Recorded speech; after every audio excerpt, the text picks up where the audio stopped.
Now we're joined in the studio by Ariella Berger, hello, head of oil alternatives and energy research at the Israeli Institute of Economic Planning, and Boaz Arad, you are the director of Israel's Iran Center.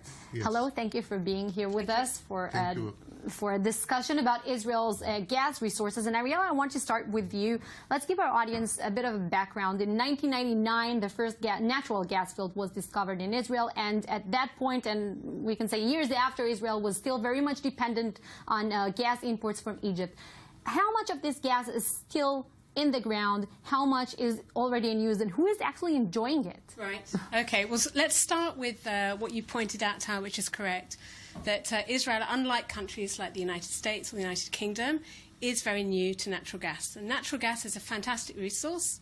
It's half the price of oil and half the pollution, and it's also less polluting than coal. So it's an obvious fuel to use whenever we can. Now, when we first started using gas in greater quantities, as you correctly said, it mainly came from Egypt from 2005, and the supplies from Egypt stopped in 2010. A year, 2 years later, we had the gas discoveries. And then problems started to occur. Well, there were some arguments, there were some disagreements. I think the basic question is, and this really is a very deep and very strategic and very important question: what's the optimal way to use the gas? Because at the moment, most of the gas is used in electricity, but gas can be used to replace oil in industry, in transportation. That's one thing. It can also be used to create new industries. So in a way, you have almost like a black box of the way that gas is commonly used in electricity, and for changing oil use in factories, it could save 1 billion shekels per year.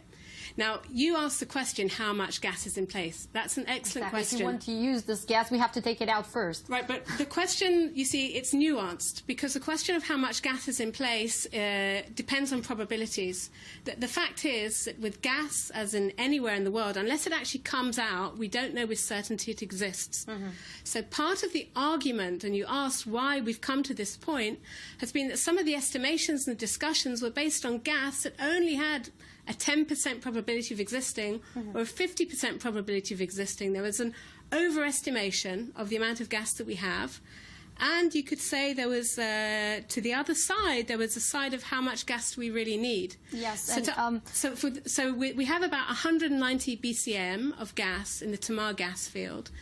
Each BCM of gas is worth about $200 million. And the amount of gas in the Leviathan gas field, which is the largest gas field, which hasn't yet started producing, is 300, 500 BCM on a more generous basis. Yeah, but and Boaz, one of the main things that is taking now protesters to the streets is, and the media headlines are occupying themselves with it, is who does this gas belong to? This is one of the things preventing. Basically, what we hear is some public outcry that the gas is ours, and demanding the government. The gas belongs to everyone. To everyone, and demanding the government to renegotiate again some agreement that been signed with the explorer of the gas. And Israel used to be the best place to look for gas at 2010, 11, before any finding came to any finding was done. And after Leviathan and was developed, discovered, suddenly the government shook out and decided, okay, now we need to negotiate. The government renegotiate the government take, because we ask too little from entrepreneurs that come over in order to invest in Israel. Now, the problem, as I see it, is the rule of law in general and the climate of doing business in Israel. The fact that the government renegotiate, assigning commission after commission. It was the Shishinsky Commission that changed the government take. It was Tzemach Commission that decided new decision about how much will be allowed to import or to export or to use within Israel.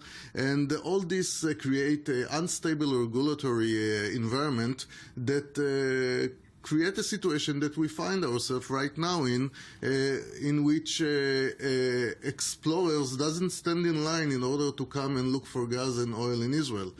May I respectfully disagree with a few points? Of course. Because, you asked the question, why people protesting? And I think it's important to just backtrack a little bit to just less than a year ago to understand what's happened. There was, as Boaz pointed out, there was a committee called the Tzemach committee, which decided on the amount of exports that would take place.